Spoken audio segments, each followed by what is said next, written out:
समझते हैं क्या होता है कार्बन फर्टिलाइजेशन। ओके, स्टार्ट करते हैं। So what is carbon fertilization? Carbon fertilization is the process by which increasing atmospheric carbon dioxide concentration enhance plant growth and productivity. देखो होता क्या है, एटमॉस्फेयर में क्या हो रहा है, कार्बन डाइऑक्साइड का जो कंसंट्रेशन है वो बढ़ता जा रहा है, ठीक है ना। यानी कि वायुमंडल में कार्बन डाइऑक्साइड बढ़ती जा रही है। अब पौधों के लिए कार्बन डाइऑक्साइड बुरी चीज नहीं है, क्योंकि जब वो फोटोसिंथेसिस करते हैं, प्रकाश संश्लेषण करते हैं, ठीक है ना, तो कार्बन डाइऑक्साइड को ही लेते हैं, इसके बाद उसको कन्वर्ट करते हैं with the help of light energy, ठीक है ना। किसमें कन्वर्ट कर देते हैं? ऑर्गेनिक कंपाउंड्स में। यानी कि अगर इस प्लांट को ग्रो करना है तो इसको कार्बन डाइऑक्साइड चाहिए, ठीक है। और कार्बन डाइऑक्साइड एटमॉस्फेयर में बढ़ रही है, तब तो इस प्लांट के लिए अच्छी खबर है ना फिर तो, ठीक है ना। तो इसी कॉन्सेप्ट को ही बोलते हैं, जब इस कॉन्सेप्ट का यूज किया जाता है अपने फायदे के लिए इंसान करता है, तो उसे बोलते हैं कार्बन फर्टिलाइजेशन। समझते हैं जरा कुछ डिटेल में।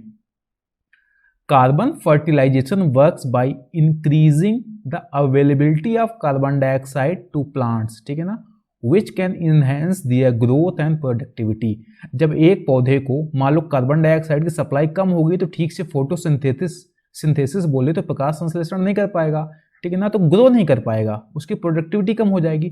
लेकिन अगर क्या हो रहा है, CO2 की कंसंट्रेशन या CO2 की मात्रा उस पौधे के चारों तरफ बढ़ा दी जाए, ठीक है ना, और सनलाइट भी प्रॉपर मिल रही हो और पानी की सप्लाई भी प्रॉपर हो, तो क्या करेगा, बड़ी तेजी से ग्रो कर सकता है, ठीक है ना। क्योंकि CO2 तो एक प्राइमरी उसके लिए बहुत जरूरी है उसको ग्रो करने के लिए।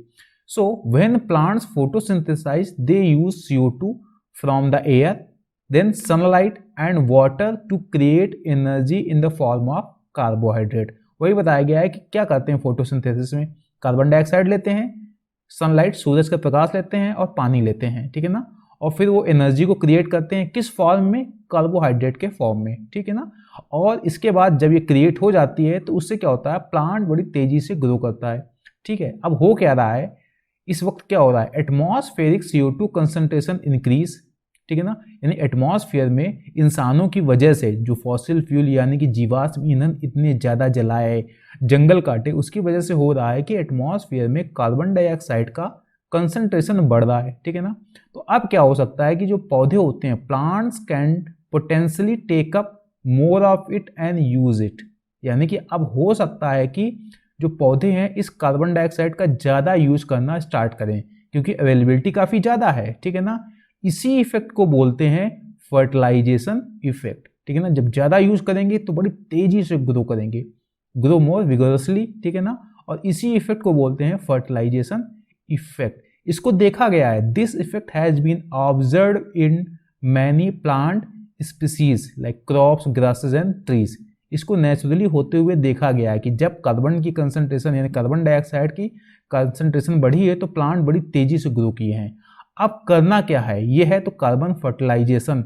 अब जब इंसान इसी कार्बन फर्टिलाइजेशन का यूज करेगा अपने बेनिफिट के लिए, तो वो क्या होगा वो समझते हैं। उसका पॉजिटिव इंपैक्ट क्या हो सकता है कि जब कार्बन फर्टिलाइजेशन होगा तो इससे क्या होगा, जो पौधे होते हैं उसकी ग्रोथ और प्रोडक्टिविटी, उसकी उत्पादकता तेज बढ़ेगी, जिससे फायदा क्या हो सकता है कि जो फूड प्रोडक्शन हो सकता है, ठीक है ना। गेहूं का खेत हो सकता है कि अब ज्यादा फोटोसिंथेसिस करने लगे, ज्यादा प्रकाश संश्लेषण करने लगे, तो ज्यादा प्रोड्यूस करे फूड को। साथ में क्या हो सकता है कि जो कार्बन साइकिल है, ठीक है ना, कार्बन ज्यादा से ज्यादा एटमॉस्फेयर से खींच ली जाएगी और पौधों में स्टोर कर दी जाएगी, तो एक पॉजिटिव इंपैक्ट नजर आएगा, जो प्रोडक्टिविटी होगी पौधों की, साथ में ग्लोबल कार्बन साइकिल में, ठीक है। Carbon fertilization can also increase vegetation cover in areas with limited water resource. क्योंकि अब हो क्या रहा है कि कार्बन डाइऑक्साइड बहुत ज्यादा है, ठीक है ना, सनलाइट भी है, तो अगर पानी कम भी होगा ना तो पौधे फिर भी वो तेजी से ग्रो कर सकते हैं, ठीक है ना। यानी जहां पर पानी कम है वहां भी पौधे अब ग्रो कर सकते हैं। उससे फायदा क्या होगा, सॉइल इरोजन कम होगा, मृदा अपरदन को फायदा, क्योंकि जब वहां पर जहां पर पौधे तेजी नहीं थे वहां पर भी ग्रो कर गए, क्योंकि कार्बन की अवेलेबिलिटी काफी ज्यादा थी, तो क्या हो रहा है, मृदा अपरदन वहां पर कम होने लगेगा, साथ में वहां की जो मिट्टी की क्वालिटी है वो इंप्रूव हो सकती है।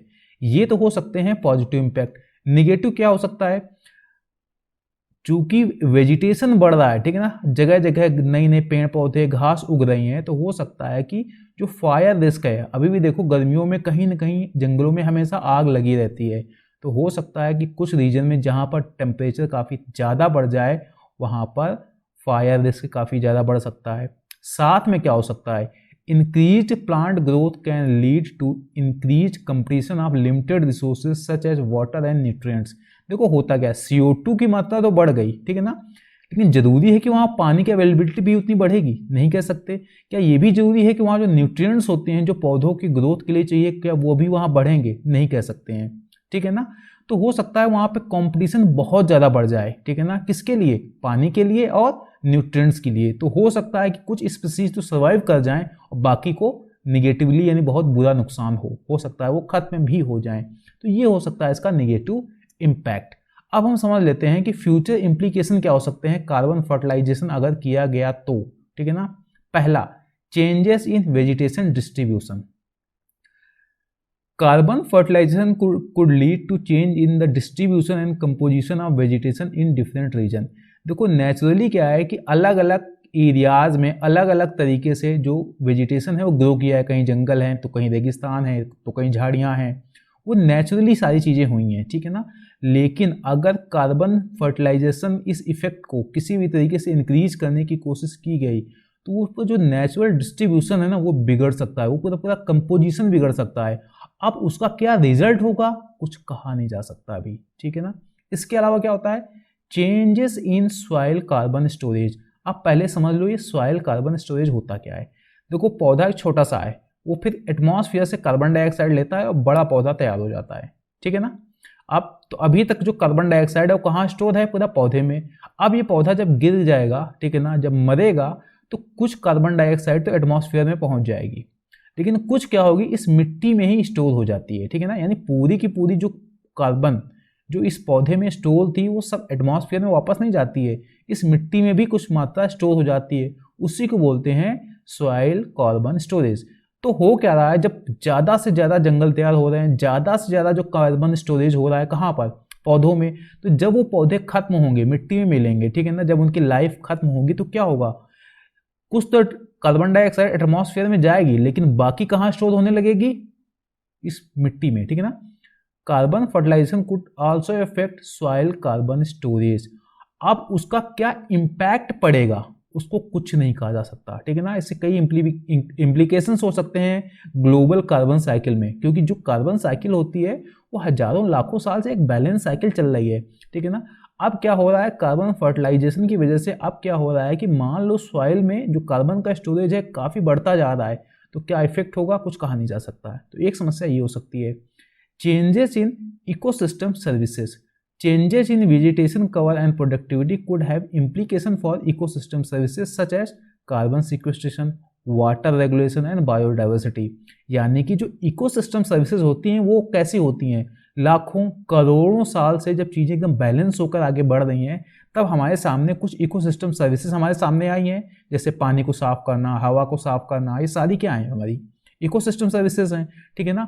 अगर इंसान अपना उस पर इंटरफेयर करता है किसी भी रीजन से, मान लो कार्बन फर्टिलाइजेशन से पौधों की जो प्रोडक्टिविटी है वो बढ़ा देता है, तो उसका क्या इफेक्ट पड़ने वाला है वाटर रेगुलेशन पर, क्या इफेक्ट पड़ेगा बायोडाइवर्सिटी पर, कुछ कहा नहीं जा सकता। हो सकता है कि इकोसिस्टम सर्विसेज बदलने लगे, और जब इकोसिस्टम सर्विसेज बदलें तो हो सकता है इंसान तो सर्वाइव कर ले जाए, लेकिन बहुत सारी ऐसी जो प्रजातियां हैं जो पुराने ढर्रे पर चल रही थी, समझ गए ना, जो पुरानी सर्विसेज के लिए एडॉप्टेड थी, अनुकूलित थी, हो सकता है कि वो सर्वाइव ही न कर पाए। तो यहाँ भी समस्याएं खड़ी हो सकती हैं। तो ये हैं कुछ फ्यूचर इम्प्लीकेशन किसके, कार्बन फर्टिलाइजेशन के, ठीक है।